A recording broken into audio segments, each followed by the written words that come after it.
राजीव गांधी युवा मित्र संघर्ष समिति राजस्थान शाखा चित्तौड़गढ़ द्वारा बुधवार को कलेक्ट्रेट में अपनी मांगों को लेकर प्रदर्शन किया गया एवं जिला कलेक्टर को इस संबंध में ज्ञापन दिया गया। राजीव गांधी युवा मित्र संघर्ष समिति द्वारा बुधवार को कलेक्ट्रेट पर प्रदर्शन किया गया और जिला कलेक्टर को अपनी मांग को लेकर ज्ञापन दिया गया। ज्ञापन में कहा गया कि युवा मित्रों को पुनः बहाल किया जाए जिन्हें नौकरी से निकाल दिया गया है। चित्तौड़गढ़ जिला कमेटी से यहाँ इकट्ठे हुए जितने भी राजीव गांधी युवा मित्र जो 5000 युवा मित्र कार्य कर रहे थे अपनी राजीव गांधी युवा मित्र परियोजना के तहत, तो 5000 युवा मित्रों को एक सिग्नेचर करके हमारे अभी के वर्तमान मुख्यमंत्री भजन लाल जी के थ्रू निकाल दिया गया।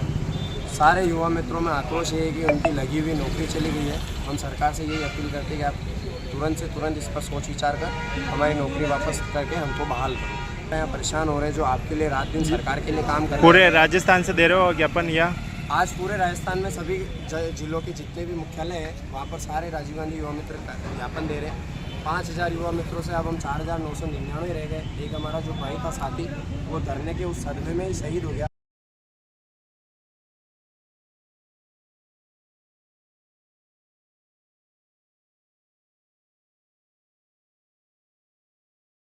राजीव गांधी युवा मित्रों की जो नौकरी चली गई 31 दिसंबर 2023 को भजनलाल जी की सरकार ने एक आदेश निकाला, काला आदेश, और 5000 परिवार बेरोजगार हो गए, जिसमें हमारा एक भाई राजकुमार गुप्ता अब 4999 रह गए, वो इस नौकरी के सदमे से की वजह से आज हमारे बीच नहीं रहा।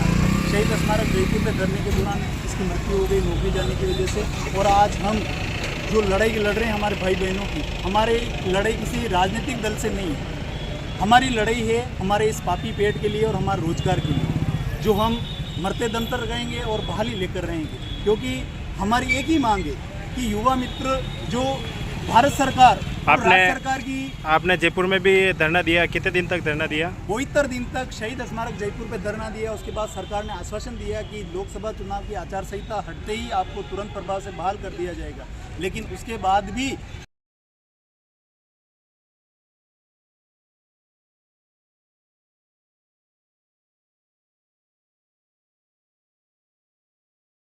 चित्तौड़गढ़ भीलवाड़ा जिले की सीमा पर चित्तौड़गढ़ जिले के गंगराट थाना क्षेत्र में स्थित एक वाटर पार्क में गत दिनों हुई तोड़फोड़ मारपीट के मामले में पुलिस ने 6 और अभियुक्तों को गिरफ्तार कर लिया है।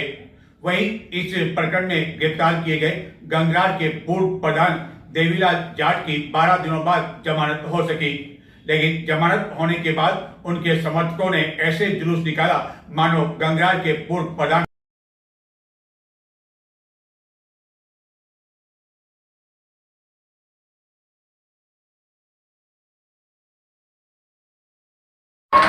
चित्तौड़गढ़ जिले की सीमा पर स्थित किंग्स वाटर पार्क में गत 6 जून को हुई मारपीट एवं जेसीबी से तोड़फोड़ के मामले में पुलिस ने 6 और आरोपियों को गिरफ्तार कर लिया है।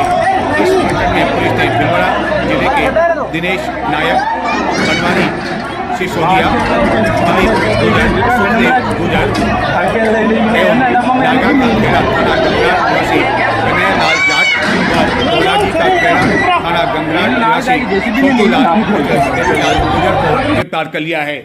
जबकि गंगराट के पूर्व प्रधान देवीलाल जाट समेत 10 अभियुक्तों को गत दिनों गिरफ्तार कर लिया गया था एवं पूर्व प्रधान देवीलाल जाट की 12 दिनों बाद जमानत हो सकी। जमानत होने के बाद उनके समर्थकों द्वारा बुधवार को जुलूस निकाला गया और इस दौरान उन्होंने हाईवे पर स्टंट भी दिखाए और इस तरह समर्थकों द्वारा जुलूस निकाला गया मानो पूर्व प्रधान देवीलाल जाट कोई बहुत बड़ी लड़ाई जीत कर आ रहे हो। लेकिन इस तरह हाईवे पर स्टंट दिखाना खतरनाक भी हो सकता है। लेकिन अब देखना यह है क्या इस तरह हाईवे पर स्टंट दिखाने के मामले में पुलिस कोई बड़ा एक्शन लेती है या नहीं, ताकि अन्य को भी सबक मिल सके कि इतना अधिक जोश दिखाना भी ठीक नहीं है। प्रतिवर्ष 21 जून को योग दिवस मनाया जाता है। अंतर्राष्ट्रीय योग दिवस न केवल भारत में बल्कि अन्य कई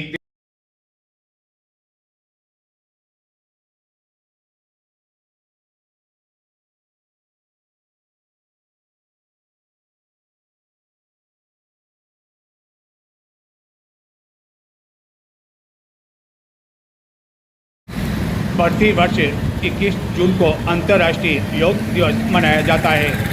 चित्तौड़गढ़ में इस वर्ष शहीद मेजर नटवर सिंह स्कूल में यह दिवस मनाया जाएगा और प्रातः 7 बजे यहाँ योगा का कार्यक्रम आयोजित किया जाएगा।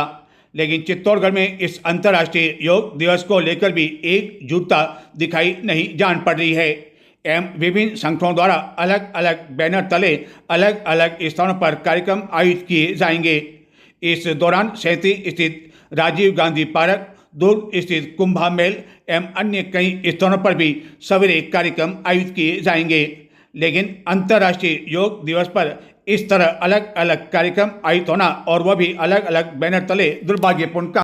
चित्तौड़गढ़ जिले में नारकोटिक्स पदार्थों की तस्करी के खिलाफ चलाए जा रहे अभियान एवं गिरफ्तारी लगातार जारी है एवं ताबड़तोड़ यह अभियान चलाया जा रहा है, जिसके तहत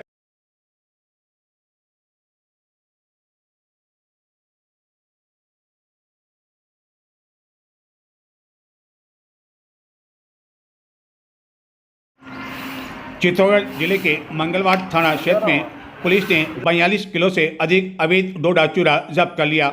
हालांकि इस दौरान कोई भी तस्कर गिरफ्तार होने में सफल नहीं हो सका। गत कुछ दिनों से नारकोटिक्स पदार्थों की तस्करी के खिलाफ कार्रवाई तो की जा रही है, लेकिन कई मामले ऐसे भी आ रहे हैं जहां की तस्कर पुलिस की आंखों में धूल झोंककर या रात्रि में अंधेरे का फायदा उठाते हुए भागने में सफल हो रहे हैं। चित्तौड़गढ़ में भीषण गर्मी का सितम लगातार जारी है। मानसून का बेसब्री के साथ इंतजार किया जा रहा है, लेकिन इस भीषण गर्मी एवं बारिश नहीं आने की वजह से सब्जियों के भाव में एकदम उछाल आ गया, जिसके कारण अब गृहिणियों को अपनी सब्जियों में तड़का लगाने में भी काफी अधिक दिक्कत आ रही है।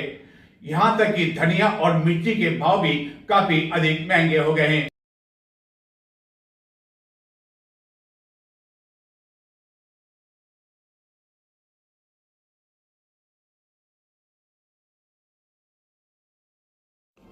चित्तौड़गढ़ नगर एवं जिले में जून महीने का दूसरा सप्ताह बीत जाने के बाद भी भीषण गर्मी से राहत नहीं मिल पा रही है।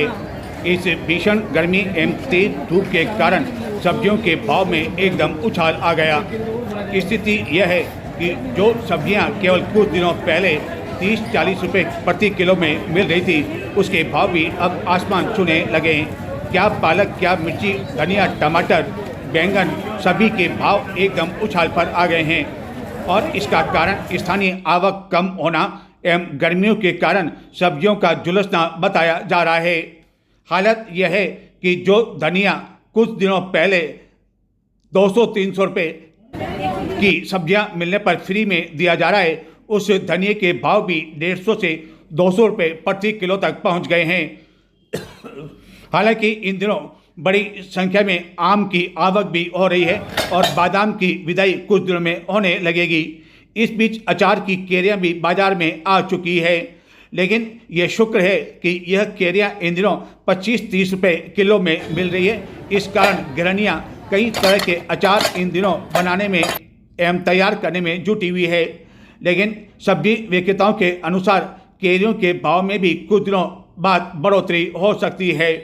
लेकिन हाल फिलहाल तो सब्जियों के भावों ने महिलाओं को काफ़ी अधिक परेशान कर रखा है और वह अपनी रसोई घर में सब्जियों में कई तरह का तड़का नहीं लगा पा रही है, क्योंकि मिर्ची, धनिया, टमाटर यह सब कुछ महंगा हो चुका है। टमाटर जो कि केवल कुछ दिनों पहले ही 20 रुपये प्रति किलो आसानी से रिटेल में मिल रहा था, वही टमाटर अब 40 रुपये प्रति किलो पहुंच गया है। मिर्ची भी 100 रुपये किलो अधिक मिल रही है, यानी कि सभी सब्जियों के भाव में एकदम उछाल आ गया है और कम से कम आगामी 20-25 दिनों तक इन सब्जियों के भाव में किसी तरह की कोई राहत मिलने की संभावना दिखाई नहीं जान पड़ती है। सुने एक सब्जी विक्रेता का क्या कहना है। धूप बहुत ज़्यादा पड़ रही है और धूप की वजह से लू चल रही है। लू की वजह से फिर क्या सब्जियों की आवक बिल्कुल कम हो चुकी है। इस वजह से सारी सब्जियां भी महंगी हो चुकी है।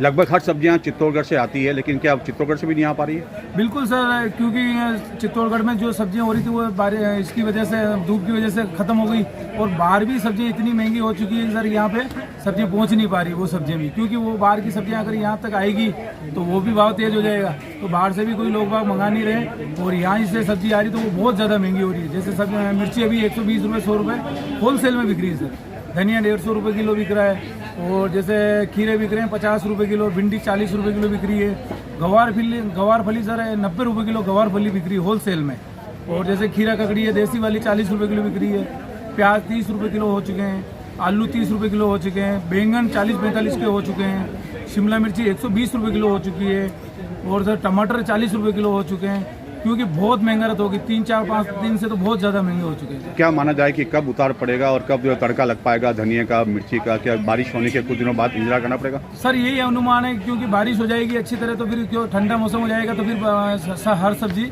थोड़ी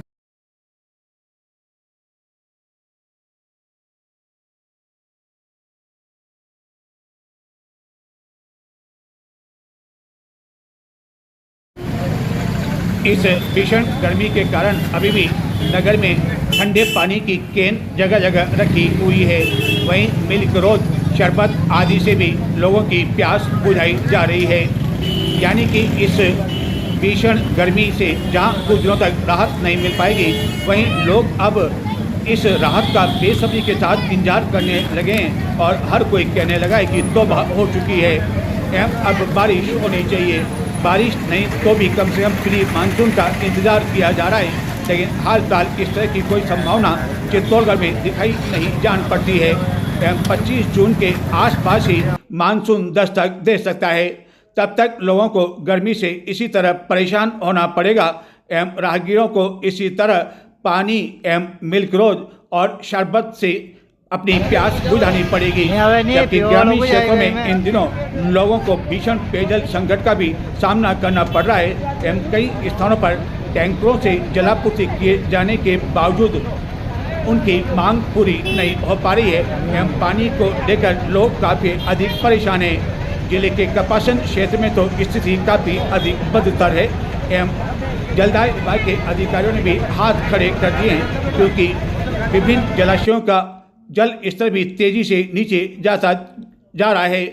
गंभीरी नदी भी लगभग सूखने को है। गंभीरी बांध में भी पानी नहीं के बराबर इस समय है। नजर डालते हैं कुछ और समाचारों की ओर, लेकिन उससे पहले लेते हैं छोटा सा ब्रेक, और ब्रेक के बाद आपको दिखाएंगे कि मेवाड़ विश्वविद्यालय में फर्जी डिग्री के प्रकरण में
लेक्चरर भर्ती के मामले में फर्जी डिग्री को लेकर मेवाड़ विश्वविद्यालय के गिरफ्तार किए गए डीन समेत अन्य अभियुक्तों के खिलाफ एसओजी की अजमेर टीम द्वारा अजमेर स्थित न्यायालय में 1000 से अधिक पेज की चार्जशीट पेश कर दी गई। वहीं एसओजी द्वारा विभिन्न स्थानों पर दलालों की तलाश के लिए छापामारी जारी।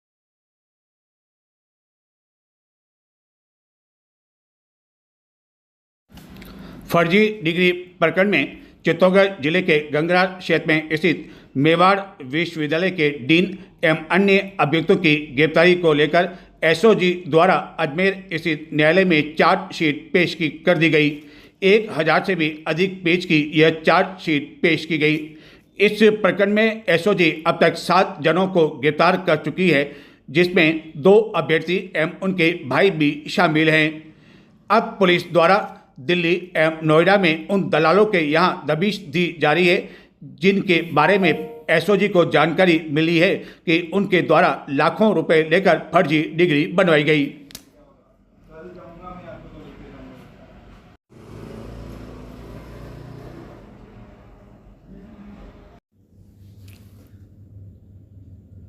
अनुसूचित जाति अधिकारी कर्मचारी एसोसिएशन चित्तौड़गढ़ अजाक द्वारा बेंगलोर में एक छात्र के साथ, जो कि बाड़मेर का निवासी है, उसके द्वारा आत्महत्या किए जाने एवं उसे मजबूर किए जाने के विरोध में ज्ञापन दिया गया। जिला कलेक्टर की अध्यक्षता में बुधवार को सड़क सुरक्षा को लेकर बैठक आयोजित की गई। इस बैठक में जिला कलेक्टर ने कर्मचारियों को हेलमेट पहनने के निर्देश दिए। जिला सड़क सुरक्षा समिति की इस बैठक में विभिन्न अधिकारी मौजूद थे। इस बैठक के दौरान सड़क दुर्घटनाओं की संख्या में कमी लाने सहित अन्य बिंदुओं पर चर्चा की गई।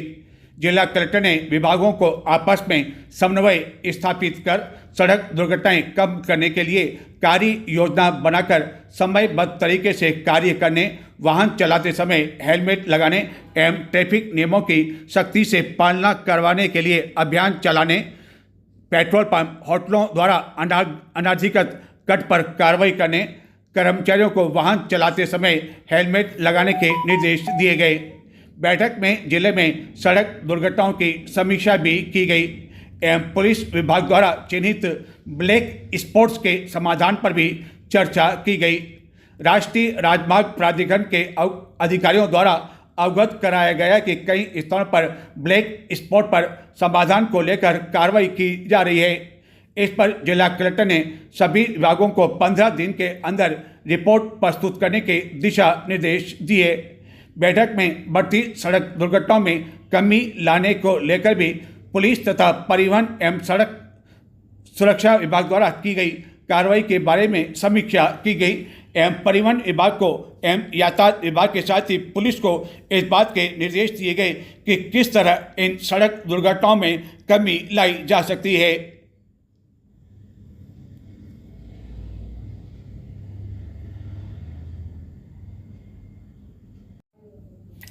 Hindustan Zinc Chanderiya lead zinc smelter के ग्रामीण विकास के अंतर्गत संचालित शिक्षा संबल ग्रीष्मकालीन शिविर डगला का खेड़ा, कंथारिया, आजोलिया का खेड़ा में आयोजित किया गया।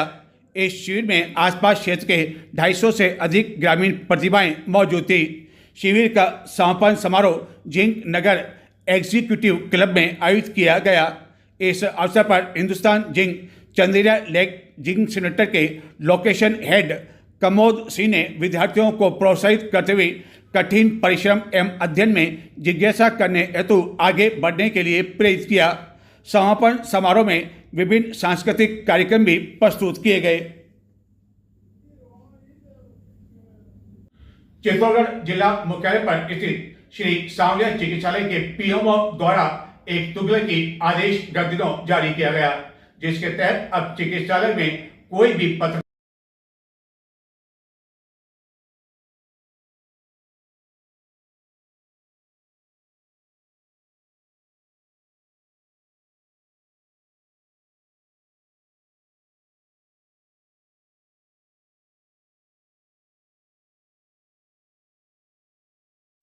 चित्तौड़गढ़ जिला मुख्यालय स्थित श्री सांवलिया राजकीय चिकित्सालय में गत दिनों पीएमओ डॉक्टर दिनेश वैष्णव द्वारा एक तुगलकी आदेश जारी कर दिया गया, जिसके तहत अब कोई भी आम जन यहाँ तक कि पत्रकार भी इस चिकित्सालय परिसर में किसी तरह का कोई फोटो नहीं खींच सकेंगे और न वीडियोग्राफी कर सकेंगे।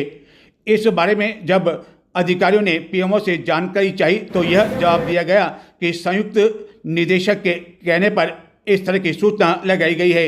लेकिन चित्तौड़ दर्शन द्वारा जब संयुक्त निदेशक से संपर्क किया गया तो उन्होंने इसे स्पष्ट इनकार कर दिया और कहा कि उन्होंने इस तरह के कोई दिशा निर्देश प्रदान नहीं किए। तो सवाल ये उठता है कि आखिरकार किस कारण के चलते इस तरह की सूचना जारी की गई। तो ये थे आज के समाचार। अब मुझे आगे दें। नमस्कार।